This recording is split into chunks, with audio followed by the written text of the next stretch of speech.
It is a panel that consists of 3 presentations, bringing in the results of UNIPAD project and 2 more very interesting presentations complementing the first one.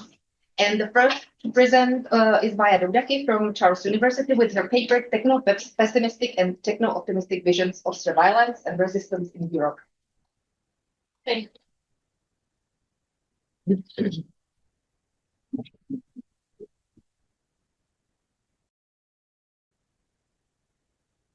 This concerns project that I have been working with, also panels Jane, Judith, and Desi.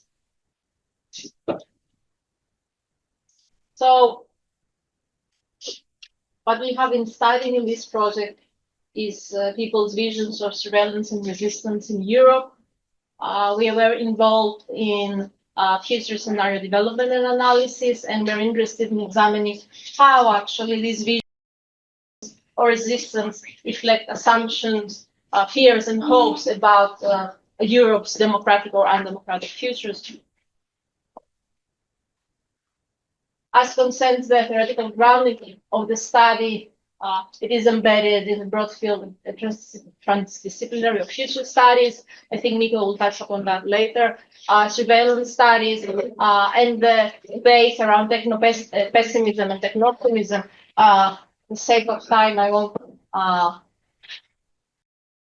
bring much insight now into what their premises are, but I will do that through the presentation of examples of the empirical analysis. And since we are talking about visions, we see visions as future-oriented images sketching out future conditions pertaining to social phenomena. Very briefly, as I said, this project consisted of scenario building, future scenarios in a collaborative fashion. We had a series of workshops and which were complemented by a series of scenario essays written by some members of our research team.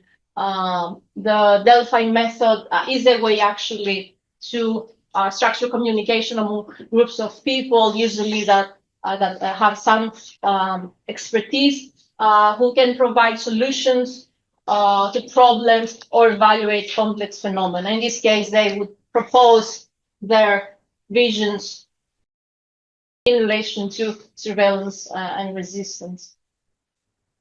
And as I said, our study was complemented by a series of scenario essays written by academic research, and the reason was to enrich the diversity of future scenarios, but also involve the researchers, the analysts themselves in scenario writing, and to enhance, let's say, reflexivity in research.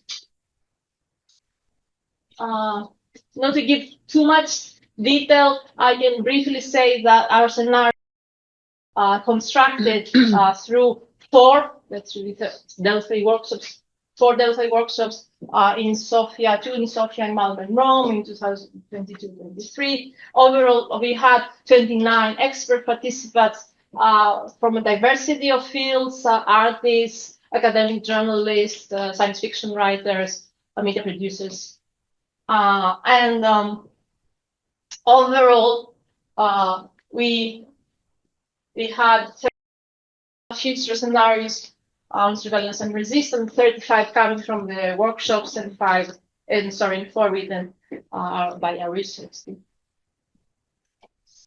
And we follow the procedures of, let's say, common qualitative content analysis through an open coding series of cycles, identify main issues, topics, and dimensions concerning surveillance and resistance, and then through an abductive approach in our empirical material and the theoretical foundations, we identify main dimensions of analysis around techno-pessimism and techno-optimism in relation to surveillance and resistance.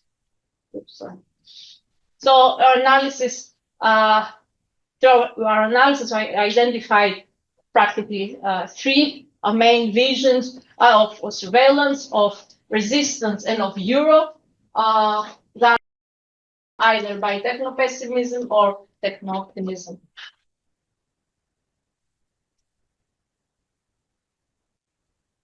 When it comes to the techno-pessimistic visions and how technology is imagined, technology is seen as powerful. The approaches are often either technocentric, techno-deterministic, or even technophobic. And technology is seen as either damaging or distracting societies. When it comes to surveillance, more specifically, it is imagined as either enhanced or total. It is imagined as unavoidable, especially in contemporary societies, and overall as destructive or damaging. As it concerns the visions of resistance, I'm a bit afraid to touch something not to do any damage here, but there is resistance in the middle. Resistance within the techno-pessimist vision is either very limited or actually it doesn't exist because people are powerless and have no agency. So in that sense, like, it's futile. There's no reason to resist because it's impossible. Still, if we focus more on resistance, one way to resist, as through the techno-pessimist, is actually to avoid technology or even to reject it completely through neo-ludist understandings and approaches to technology. And one way to resist is to return to the analog or the pre-digital or to the traditional. And here the term the noble savage actually even appeared in one of the scenarios is relevant. And when it comes to the visions of Europe or techno-pessimistic again, Europe is seen as by the big companies, especially the non-European companies, and Europe appears as not able to protect its citizens against corporate surveillance. So Europe loses. And in one other versions, Europe becomes authoritarian, and citizens are subjected to enhanced surveillance, either by single member states of the EU or by the entire, and their freedoms are curtailed. In another version that is seen even more worrisome, there is both the state or Europe and corporate nexus that intensifies, which leads to enhanced surveillance, both by the state and companies, and enhanced citizen control. And one way within this techno-pessimist vision to deal with the situation is actually to abolish digital technology at the European level. And this could be a way to abolish surveillance. I can give examples within the techno-pessimist vision. So you see here one scenario, like was mentioned, trillion on devices will be connected. It will be impossible to be anonymous, to go under the radar. So surveillance is impossible to escape. Another example that shows that surveillance is unavoidable, it claims to give your data, but then you won't have access to basic anything. Like if you don't have a social security number or an ID, you can't do anything, you basically don't exist. And in one scenario that describes what I call the intensification of the state corporate nexus, there has been in that scenario a secret state-backed and privately operated program monitoring citizens in Europe through microchip implants that were inserted voluntarily into citizens' bodies to help them with everyday decision making. The data from these implants was sold to advertisers around the world without the users' consent.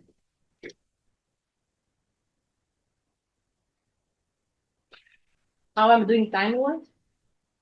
You are doing pretty well. You have 7 minutes left. I was thinking how many examples I should do. Yes, and then one other example of the state corporate nexus actually it concerns there's a decision to have ID cards instead of state cards throughout Europe, and this scenario is seen through a techno-pessimist approach as giving access, access to the pan-European ID cards database by third parties will infringe citizen rights and freedoms. especially with countries with high network systems of public administration like Sweden. Uncontrolled third parties will have access to detailed information related to income, professional activity, criminal records, health, exposing individuals to multiple risks connected to the lack of control of their own information. And regarding the techno-optimist visions and the visions of surveillance, still we see the approach to technology is either technocentric or techno-deterministic. So technology is again seen as very powerful. And there is a solutionist approach to technology. So technology is seen as facilitator or as enabler mostly. When it comes to surveillance, surveillance is seen as not enhanced or regulated, at least. Oops. Okay. That screen. I now discovered the world. Okay. So I don't need to come here about it. All right. So surveillance is seen in the techno-optimist vision as some aspects in some scenarios as moderated. We have as much surveillance as we need, or even beneficial for the common good, socially responsible surveillance. We have these kinds also of scenarios. When it comes to resistance, people are powerful. They have the agency to resist technology and surveillance. Sorry, they can control technology. They can avoid surveillance, or they can, in different intensities, negotiate or manage. They will be surveilled. And resistance is possible, and literacy is repeatedly presented as a tool to resisting surveillance. And in one scenario, in a couple of them, but in one version, full resistance is actually not needed because surveillance is societally beneficial. And when it comes to Europe, Europe appears either as a regulator of surveillance or as of data management and data collection, as a protector of people's rights and freedoms, against protecting citizens against companies or against states, authoritarian states, and is seen as let's say a paradigm for the rest of the world to follow when it comes to its policy and regulation protecting citizens against technology-enabled surveillance.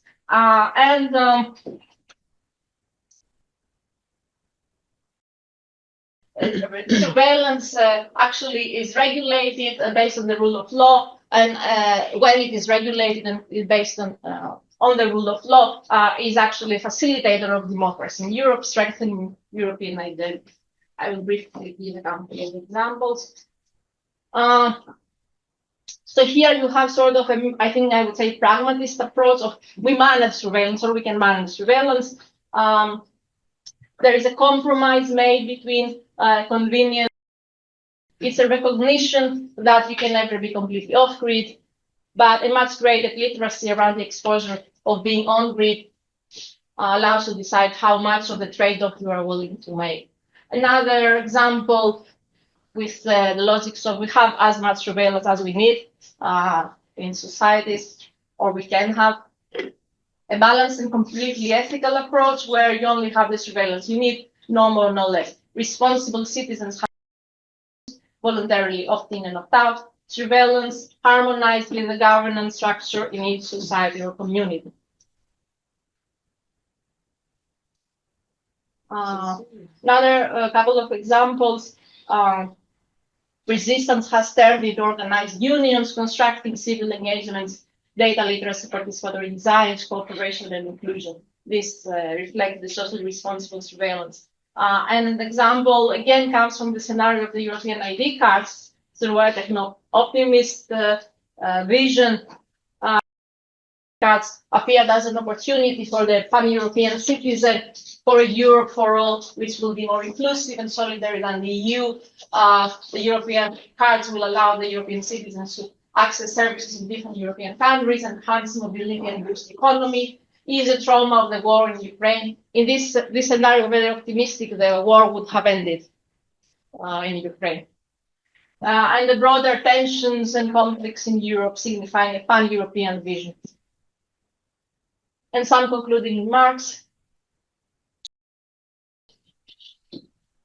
This project actually allowed to reflect or have a look at how visions of Europe's future are imagined and developed through participatory processes of group thinking and dialogue. What is interesting when it comes to the findings is that actually people's visions of surveillance or resistance are fed by the dispositions towards technology. And technology is seen actually as a field of struggle intersecting with broader visions about ethics, politics, culture, social good, and with the diverse political visions of Europe as well. So the debates around surveillance are connected to different levels of trust or distrust in Europe and are part of the struggles of what actually constitutes Europe. They're part of the struggles of the desired or undesired futures for Europe. And these visions reflect people's expectations about Europe and its role as a protector of people's freedoms and rights, preventing the materialization of more dystopian scenarios of full-scale surveillance in conditions of shrinking democracy. If you want to see the background. So, and I have to stop now.